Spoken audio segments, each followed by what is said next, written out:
Hello दोस्तों, एक ऐसी खूबसूरत लड़की जो अपनी अकल बेचकर अपने ही प्रोफेसर के प्यार में पागल हो गई। पर ट्विस्ट ऐसा है दोस्तों कि इस आशिकी का अंत देखकर आपकी आंखों से गंगा जमुना बह जाएगी। तो दोस्तों, कहानी की शुरुआत होती है हमारी परम सुंदरी एना से। मैडम इतनी खूबसूरत है कि इन्हें देखकर मोहल्ले के लड़के हनुमान चालीसा भूल जाए। अब हमारी एना मैडम का एडमिशन हो गया सीधे इंग्लैंड के ऑक्सफोर्ड स्कूल में। घर वालों से ऐसे विदा हुई जैसे त्रेता युग में राम जी वनवास जा रहे हों। रोना धोना खत्म करके मैडम पहुंच गई ऑक्सफोर्ड यूनिवर्सिटी। भाई साहब, स्कूल क्या था, पूरा ताजमहल लग रहा था। एना को जो कमरा मिला वो इतना आलीशान था कि हमारे यहाँ उतने में पूरा खानदान बस जाए। अब मैडम सज धज के कॉलोनी का मुआयना करने निकली, लेकिन तभी एक चमचमाती गाड़ी आई और रफ्तार के चक्कर में सड़क का सारा गंदा पानी एना के वीआईपी कपड़ों पर छिड़क कर रफू चक्कर हो गई। एना पीछे से चिल्लाती रह गई, ओए गाड़ी वाले, तेरे घर में तमीज नाम की चीज नहीं है क्या रे? पर गाड़ी तो तब तक बुलेट ट्रेन बन चुकी थी। वैसे दोस्तों, अगर आपके नए कपड़ों पर कोई इस तरह का कीचड़ उड़ा दे तो आप उसे कौन सी वाली गाली दोगे? कमेंट में जरूर बताना।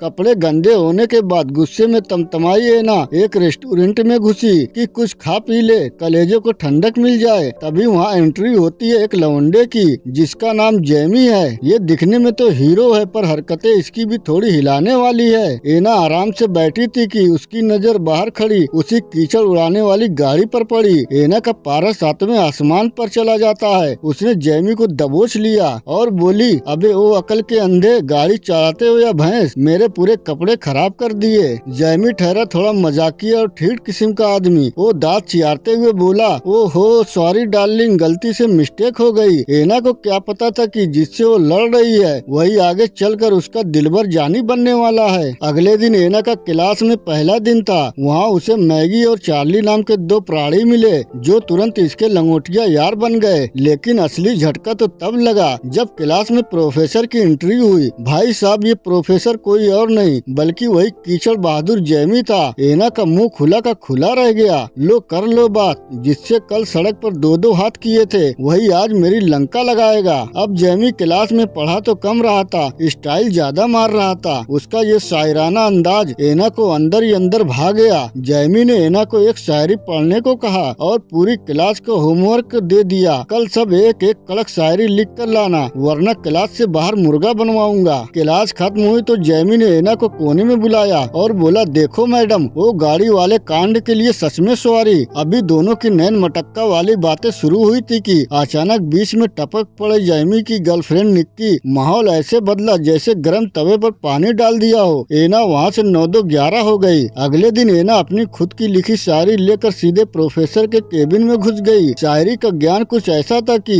एक आदमी एक औरत से सिर्फ 6 महीने ही प्यार कर सकता है। जेमी बोला, ना मुन्ना ना, हम इस बात से सहमत नहीं है। फिर एना ने दूसरी शायरी सुनाई तो जेमी का दिल गार्डन गार्डन हो गया। धीरे धीरे दोनों के बीच खिचड़ी पकने लगी, लेकिन तभी कबाब में हड्डी बनकर फिर से वही गर्लफ्रेंड निक्की आ गई। लगता है ये लड़की टाइमर लगा कर आती है। अब अगले सीन में ये पूरी पलटन एक पब में बैठी थी। वहाँ एक आवारा लवंडा एना को देखकर अपनी औकात भूल गया और बदतमीजी करने लगा। हमारी देसी छोरियां ये सब नहीं सहती। एना ने आवारा लवंडे के मुंह पर कोल्ड ड्रिंक का गिलास दे मारा और गुस्से में बाहर निकल गई। लवंडा पीछे से मारने दौड़ा तो हमारे सिंघम प्रोफेसर जेमी ने बीच में आकर उसे ऐसे रोका कि लवंडा वहीं ढेर हो गया। जेमी दौड़ते हुए एना के पीछे गया। रात का समय, ठंडी हवाएं और दोनों पतली गली से पैदल जा रहे थे। जेमी ने उसे एक रेस्टोरेंट में ड्रिंक पिलाई। एना इमोशनल होकर बोली, मुझे लिटरेचर पढ़ना बहुत पसंद है, भले ही मुझे पता है इससे कोई नौकरी वोकरी नहीं मिलनी। दोनों ने वहाँ का कोई कड़क सैंडविच खाया और प्यार की गाड़ी आगे बढ़ी। घर छोड़ते वक्त अंधेरी गली में एना अचानक जेमी के एकदम करीब आ गई और बोली, सर जी, आज रात मेरे रूम पर ही रुक जाओ ना। लेकिन हमारे प्रोफेसर साहब तो परम ज्ञानी निकले। वो बोले, कंट्रोल मजनू कंट्रोल, अभी हमें एक दूसरे को समझना चाहिए, ये शुभ काम बाद में कर लेंगे। इतना कहकर वो खिसक लिए और एना बेचारी को लगा कि उसकी घोर बेइज्जती हुई है। अपनी बेइज्जती का बदला लेने के लिए एना ने हेलोवीन पार्टी में सुपर गर्ल के कपड़े पहने और एक अनजान लड़के के साथ ऐसा नागिन डांस किया कि प्रोफेसर जेमी की छाती पर सांप लौटने लगे। जेमी को जलता देख एना को बड़ा मजा आ रहा था। अगले दिन क्लास में जेमी बार बार एना को घूर रहा था पर एना भाव ही नहीं दे रही थी। क्लास खत्म होते ही जेमी ने एना का हाथ पकड़ा और सीधे एक बहुत बड़ी लाइब्रेरी में ले गया। एना किताबों की शौकीन थी, वो तो खुश हो गई, पर जैमी का असली मकसद तो पूछताछ करना था। वो बोला, कल उस उल्लू के साथ कौन सा डांस चल रहा था? बाहर तक गई थी उसके साथ, कुछ हुआ क्या तुम दोनों के बीच? एना ने कोई सीधा जवाब नहीं दिया, बल्कि अपनी नशीली आंखों से ऐसा जादू चलाया कि दोनों गाड़ी के अंदर पहुंच गए और फिर गाड़ी खिड़कियों पर धूल जम गई। समझ रहे हो ना?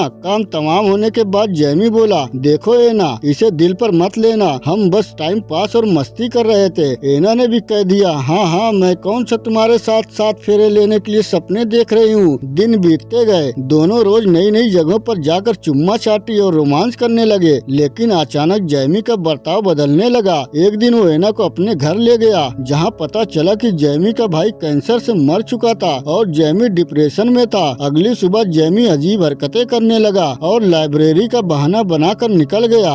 बाद में एना को एक दूसरी लड़की से पता चला कि जैमी तो हफ्ते भर से लाइब्रेरी आया ही नहीं। एना को शक हुआ कि वो अपनी पुरानी गर्लफ्रेंड के साथ गुलछर्रे उड़ा रहा है। वो भागते हुए उसके घर पहुंची तो देखा कि वहाँ जैमी का कोई डॉक्टर इलाज कर रहा था। जैमी ने उसे देखा तो गुस्से में चिल्लाया, निकल जाओ यहाँ से। 2 दिन बाद जब दोनों मिले तो जैमी ने रोते हुए असली बम फोड़ा। उसने कहा, वो लड़की मेरी गर्लफ्रेंड नहीं, मेरे मरे हुए भाई की गर्लफ्रेंड थी। और सुनो, मुझे भी वही खतरनाक कैंसर है। मैं ज्यादा दिन का मेहमान नहीं हूँ। मेरा भाई महीनों अस्पताल में सड़ सड़ कर मरा है। मैं अपनी बुच्ची कुची जिंदगी अस्पताल के बेड पर नहीं, बल्कि तुम्हारे साथ हंसते खेलते बिताना चाहता हूँ। एना ये सुनकर रो पड़ी और दोनों फिर से गले लग गए। अब जैमी की हालत धीरे धीरे खराब होने लगी। क्लास में भी वो सिर्फ जिंदगी और मौत के दर्शन झाड़ने लगा। एक दिन वो एना को बुलाकर अपने बचपन के घर ले गया, जहाँ उसने एना के दोस्तों को बुलाकर उसका बर्थडे सेलिब्रेट किया। वहाँ जैमी के पापा भी आए थे, जो उससे इलाज कराने की मांग कर रहे थे, पर जैमी टच से मस नहीं हुआ। एना ने जैमी के पापा को एक खिलौना कार गिफ्ट की, जिसे जैमी और उसके भाई ने बचपन में बनाया था। इसे देखकर पापा रो पड़े और बाप बेटे का मन मुटाव खत्म हो गया। कुछ दिन बाद कन्वोकेशन का दिन आया। कॉलेज खत्म, एना को अपने घर लौटना था, पर वो जैमी को छोड़ना नहीं चाहती थी। वो बोली, मैं आखिरी सांस तक तुम्हारे साथ रहूंगी। लेकिन अगली ही सुबह जैमी बेहोश मिला। उसे अस्पताल ले जाया गया, जहाँ डॉक्टरों ने कहा, अब सब भगवान भरोसे है। इसके बाद जैमी ने अपने आखिरी दिन एना के साथ पेरिस और समंदर के किनारे पर खूब मौज मस्ती बिताए। और फिर एक दिन जैमी हमेशा के लिए दुनिया छोड़ गया। कहानी के अंत में कई साल बीत चुके हैं। हमारी एना अब खुद ऑक्सफोर्ड में प्रोफेसर बन चुकी है और बिल्कुल जैमी के देसी और बिंदास अंदाज में बच्चों को पढ़ाती है। ऐसा लगता है कि जैमी शरीर से तो चला गया, पर एना के दिल में आज भी जिंदा है। हालांकि एना के लिए उसे भुलाना आसान नहीं है, पर जिंदगी का नाम ही आगे बढ़ना है। शायद आगे चलकर कोई नया मजनू उसकी जिंदगी में आ जाए। तो दोस्तों, यही थी इस दर्दनाक और मजेदार लव स्टोरी का अंत। अगर वीडियो पसंद आया हो तो अंगूठा दबाकर लाइक मारो,